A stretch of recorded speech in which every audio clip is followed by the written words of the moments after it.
I never thought I'd be standing here telling you this story, because if you had asked me a year ago what my life looked like, I would have told you it was settled, predictable, safe. I'm 45 years old. I've raised my children. I've watched them grow from tiny hands wrapped around my finger to young adults building their own lives, moving out, chasing their own dreams. My husband and I had finally reached that quiet chapter, the one nobody warns you about, but everyone secretly looks forward to. The chapter where the house gets a little quieter, where date nights don't need a babysitter, where you start thinking about retirement plans instead of report cards. Our mornings had a rhythm: coffee at 6, the news on low in the background, a walk around the block if the weather was kind. My husband would leave for work, and I'd spend my day exactly how I wanted. No more scrambling to pack lunches, no more chaos before the school bus arrived. I had built a life of routine, and honestly, I loved it. I had earned it. I remember thinking, this is it. This is the version of my life I get to keep. No more surprises, no more sleepless nights, no more starting over. I want you to really sit with that feeling for a second, because it matters. It matters because of what came next. Because life has this quiet, almost mischievous way of proving us wrong the moment we get too comfortable. The moment we say, I know exactly how the rest of my story goes. I wasn't naive. I wasn't careless. I was just a woman living her life, going through the motions of an ordinary week. There was nothing unusual about that particular morning. No warning sign flashing in the sky. No sense that everything was about to change. But somewhere in the back of my mind, there was a flicker. A small, nagging feeling I kept pushing aside. A tiredness that felt different. A sensitivity to smells that made no sense. Little things. Things I told myself were just stress or age, or one too many restless nights. I didn't know it yet, but my body was already trying to tell me something my mind wasn't ready to hear. And that's the thing about life-changing moments. They rarely announce themselves. They don't wait until you're prepared. They slip in quietly, hidden inside an ordinary Tuesday, inside a routine you thought you understood completely. I had no idea that the woman I was that morning, calm, settled, certain of her own story, was about to disappear, and in her place would stand someone completely new. Someone forced to face a truth she never saw coming. But before I tell you about that truth, I need you to understand who I was before it. Because you can't understand how much a single moment can change your life, until you truly understand the life it changed. It started small, so small that I almost laughed at myself for even noticing. It was a Tuesday morning and I was making coffee, the same way I had for the last 20 years, when the smell hit me. Not a bad smell, not something anyone else in the house even noticed. But to me it was suddenly overwhelming. My stomach turned, and I had to set the mug down and grip the edge of the counter until the wave passed. I stood there for a moment, confused. Coffee had never bothered me a day in my life. I brushed it off, told myself I was coming down with something. Maybe I hadn't slept well. Maybe it was just one of those mornings. But then it happened again the next day. And the day after that, it wasn't just the smells. It was the exhaustion. A heaviness in my body I couldn't explain. I would sit down after lunch, fully intending to fold laundry or return a phone call. And the next thing I knew, an hour had passed and I was still on the couch, eyes closed, completely drained. I told myself it was age. I told myself 45 isn't 25, and maybe my body was just slowing down. Everyone said that happens eventually, right? Then came the moment that made me stop pretending. I was going through my calendar, checking off appointments for the week, when I realized I couldn't remember the last time I needed to buy certain things. I sat there, staring at the little grid of dates, doing the math in my head, telling myself I must be miscounting. Stress does that. Life does that. It had happened before. A late cycle here, a skipped one there, especially as I'd gotten older. But this felt different. This wasn't just late. This was gone completely. And it had been longer than I wanted to admit. I remember sitting on the edge of my bed that evening, my husband already asleep beside me, and feeling this quiet unease creep in. Not panic, not yet. Just a question I didn't want to ask myself out loud. A whisper in the back of my mind that I kept trying to silence. It's nothing, I told myself. You're 45. This isn't how your story goes anymore. But the tiredness didn't go away. The sensitivity to smells got worse, not better. And that whisper in my mind grew a little louder every single day, until I couldn't ignore it anymore. I didn't want to say the words. I didn't even want to think them.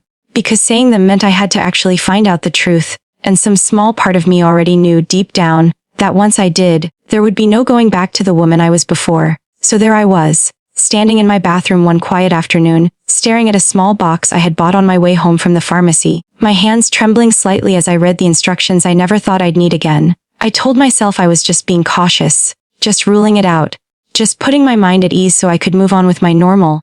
I had no idea that in just a few minutes that life, the one I had built so carefully, was about to change forever. I stood in that bathroom for what felt like an eternity, just holding the box in my hands, reading the same 3 lines of instructions over and over without actually absorbing a single word. Part of me wanted to just put it back in the bag, shove it to the bottom of a drawer and forget I ever bought it. Because as long as I didn't take the test, I could still tell myself anything I wanted.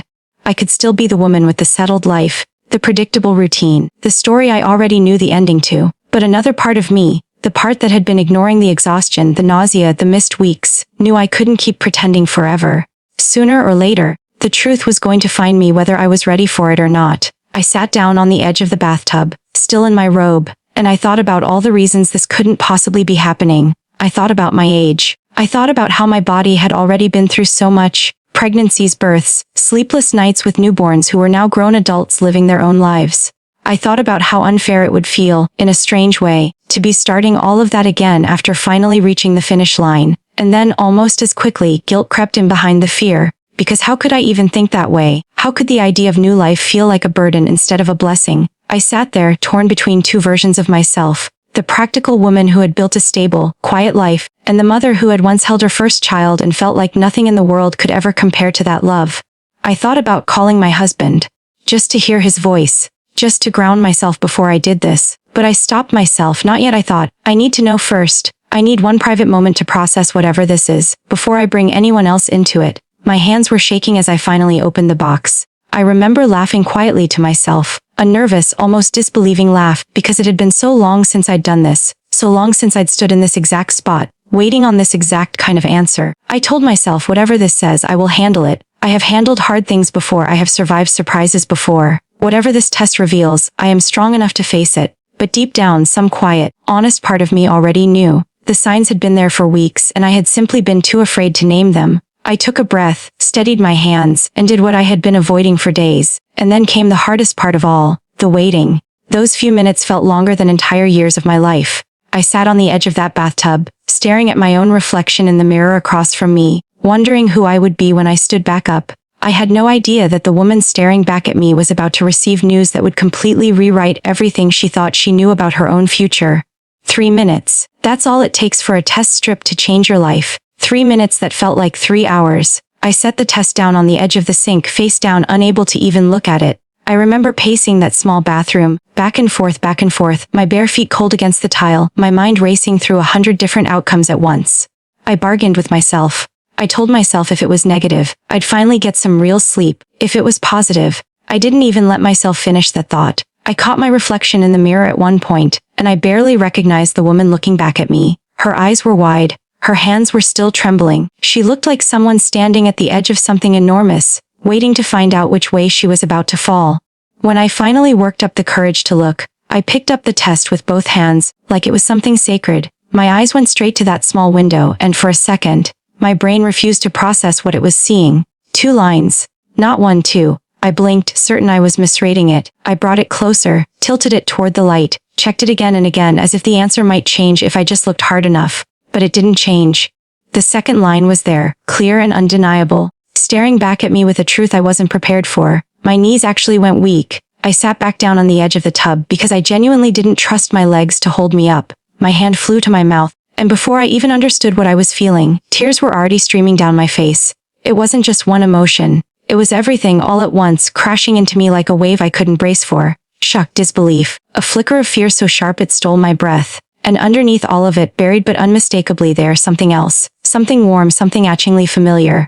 A feeling I hadn't let myself feel in years. I sat there in silence, just staring at those 2 lines, replaying my entire life in fast motion. The plans I had made, the quiet chapter I thought I was finally settling into, all of it suddenly rewritten in the space of 3 minutes, by 2 small pink lines on a plastic stick. I remember whispering out loud, to no one but myself, this isn't possible. But it was possible. It was real. It was happening whether I was ready to believe it or not. I don't know how long I sat there. Minutes maybe. It felt like forever. My whole body was shaking, my mind completely unable to catch up with what my eyes were telling me. And in that moment, sitting alone on the edge of my bathtub with tears on my face and a positive test in my hands, I understood something with absolute certainty. My life, the one I thought I already knew the ending to, had just changed forever. And there was no version of tomorrow that looked anything like the one I had planned. Grief and joy are not supposed to live in the same moment. That's what I always believed. But that night, sitting alone with that test still clutched in my hand, I learned just how wrong I was. because I felt both of them at once, tangled together so tightly I couldn't tell where one ended and the other began. First came the fear, real physical fear that settled into my chest like a weight I couldn't lift. I thought about my age. I thought about the risks nobody talks about openly, the whispered statistics, the worried looks doctors give women who get pregnant later in life. I thought about my body and whether it still remembered how to do this. I thought about sleepless nights and whether I even had the energy left to survive them a second time around. Then came the confusion, thick and disorienting. I sat there asking myself questions I had no answers for. What does this mean for the life I already built? What does this mean for my marriage, my career, the quiet future I had already mapped out in my mind? I felt like a woman standing at a crossroads she never asked to be standing at, with no map and no idea which direction to take. And beneath all of that, uninvited but undeniable, was grief. Grief for the plans I had to let go of. Grief for the version of my life I had imagined just 24 hours earlier. Mornings with just my husband, quiet retirement conversations, the freedom of a home that didn't revolve around a child's schedule. I mourned that life even though it hadn't technically ended yet, because somewhere deep down, I knew it never would look the same again. I want to be honest with you, because I think honesty matters more than pretending to be strong. I cried that night not just from fear, but from something closer to loss. And I felt guilty for that grief, because how could I possibly grieve something so many women pray for? But then quietly, underneath all that fear and confusion and grief, something else began to rise. A warmth I hadn't expected. A flicker of joy so small at first that I almost didn't notice it. I thought about my children when they were babies. The way their tiny fingers used to wrap around mine. The way their laughter used to fill every corner of our home. I thought about the love that had once felt so consuming, so complete, that nothing else in the world seemed to matter. And somewhere in that memory, that flicker of joy grew a little brighter. I realized that night that these emotions weren't going to cancel each other out. The fear didn't erase the joy, and the joy didn't erase the fear. They were going to have to coexist, at least for a while, whether I liked it or not. And as I sat there, wiping my tears, I made myself a quiet promise. I didn't have to have all the answers that night. I didn't have to choose between fear and hope right away. All I had to do was let myself feel everything, honestly, without judging myself for any of it. Because sometimes, the most human thing we can do is admit that a single moment can break our hearts and heal them at the exact same time. There's a strange kind of loneliness that comes with holding a secret that big. For hours, I sat with that truth all by myself, turning it over and over in my mind, trying to find the right words for something that didn't feel like it had any right words at all.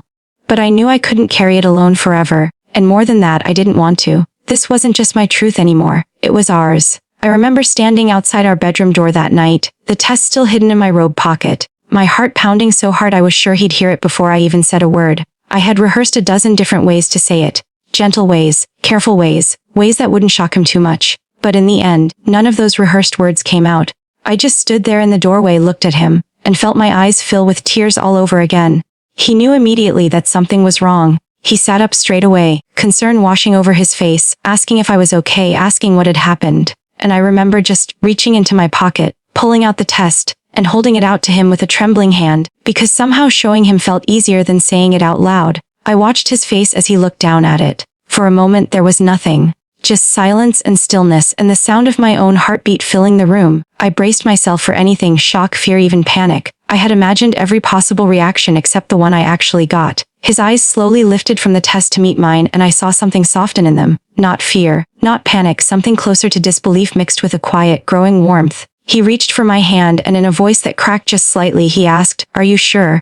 I nodded, unable to speak, and he pulled me into his arms without another word.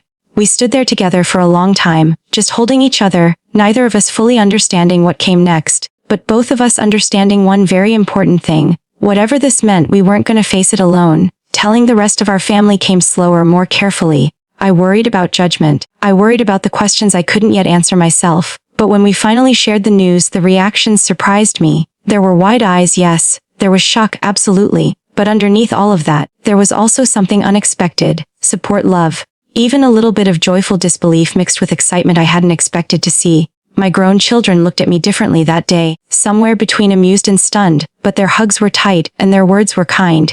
In that moment, I realized something important. The fear I had been carrying alone in that bathroom didn't have to define this entire journey. Because I wasn't standing at that crossroads by myself anymore. I had people beside me now, people ready to walk into this unknown chapter with me hand in hand, no matter how uncertain the road ahead might look. The waiting room felt different this time.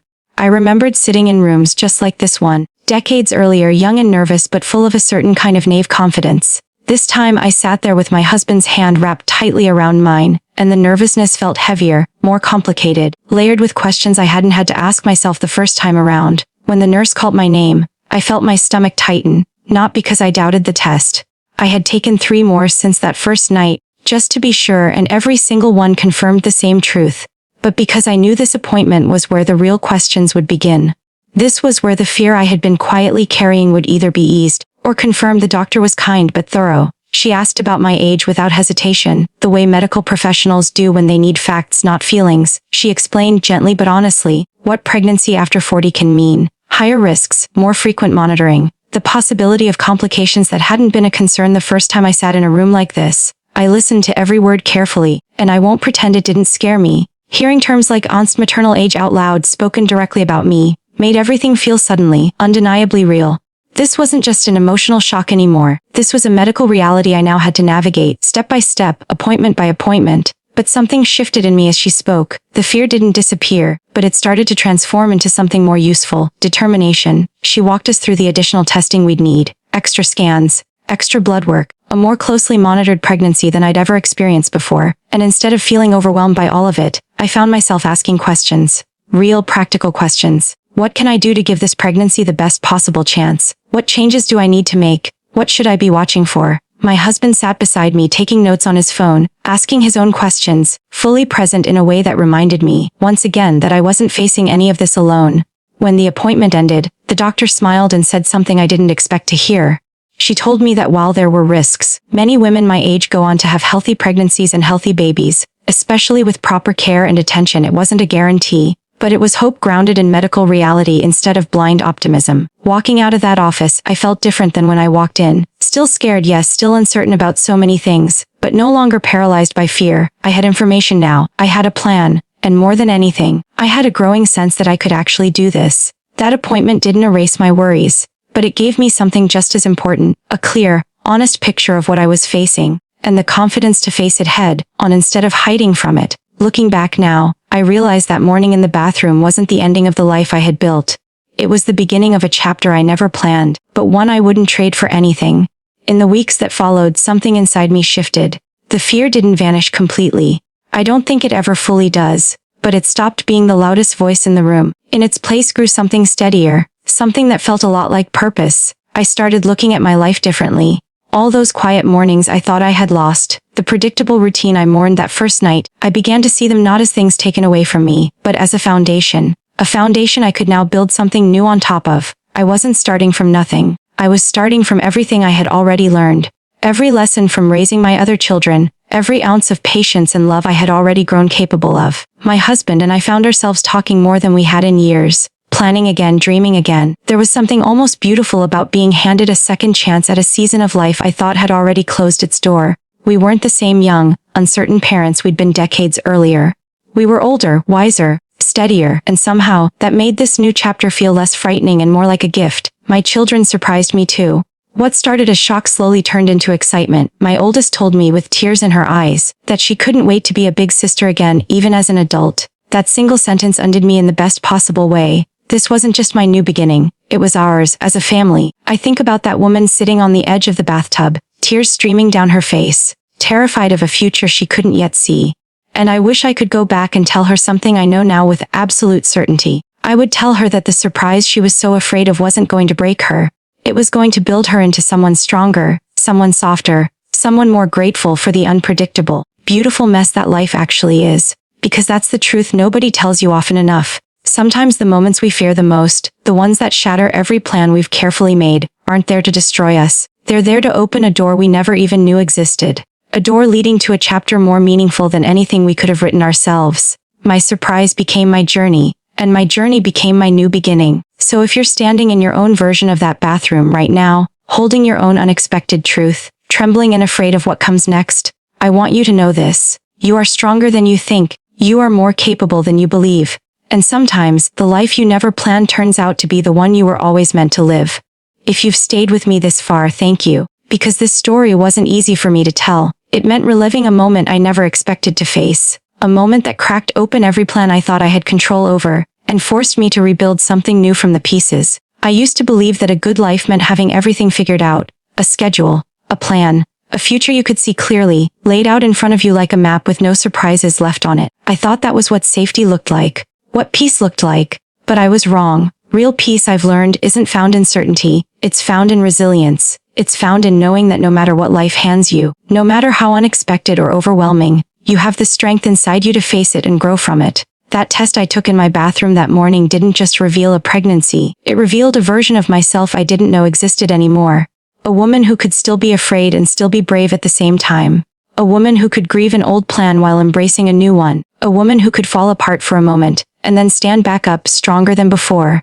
I think so many of us walk through life believing that surprises are something to survive, something to endure until we get back to normal. But what if some surprises aren't obstacles at all? What if they're invitations? Invitations to become someone we never had the chance to be otherwise. My surprise didn't ruin my life, it didn't take away everything I had built. It simply added another layer to it, a richer, deeper, more meaningful layer I never would have discovered if everything had gone according to plan. So now, when I think back to that trembling woman sitting on the edge of her bathtub, terrified of 2 small lines on a plastic stick, I don't see fear anymore when I picture her.